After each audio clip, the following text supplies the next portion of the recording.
Day 9 of Pat's camp, and Bill Belichick made sure to mention earlier this morning that it's really getting time for decisions to be made. Who's filling out that depth chart? Yeah, it's time to start evaluating. Yeah. I mean, we can't keep pushing it back. At some point, we gotta make some decisions and see where things are. Tom Brady broke his silence for the first time since accepting his 4-game suspension.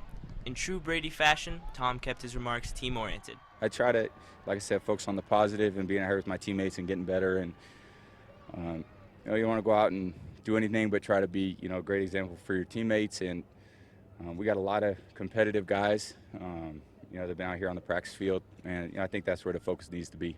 Down the road, when he's sitting, only W's does he want for the Pats' first 4 games. We got a good competitive team, so like I said, I'm just going to be rooting for us to win every game that we're playing that I'm not in. And certainly when I'm in, I hope we win every game too.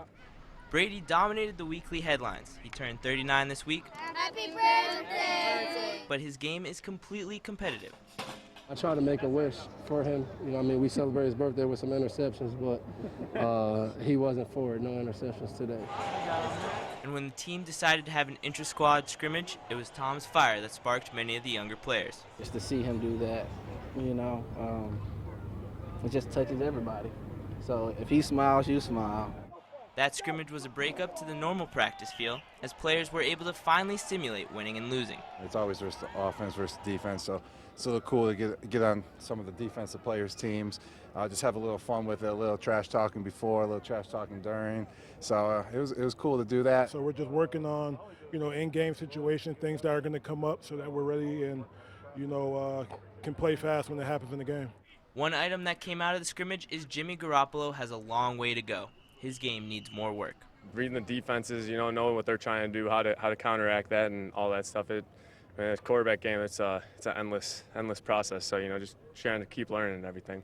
And maybe this will help. Julian Edelman is back on the practice field and running around in pads. You got to get your football legs back in shape, and, you got to have this extra weight on. It's about 7 pounds. So it's good to get out here and run around with the pads and adjust to catching a ball with the shoulder pads and the helmet, the face mask. The Pats receiving corps is already a competitive bunch, and now they can add a starter to the mix. It's a progression, and we're going to go in here and evaluate things and see how it feels, and you come out and do it again, and it's that kind of process. So it's a day-to-day thing. Reporting for WBZ, I'm Joe Jacobs.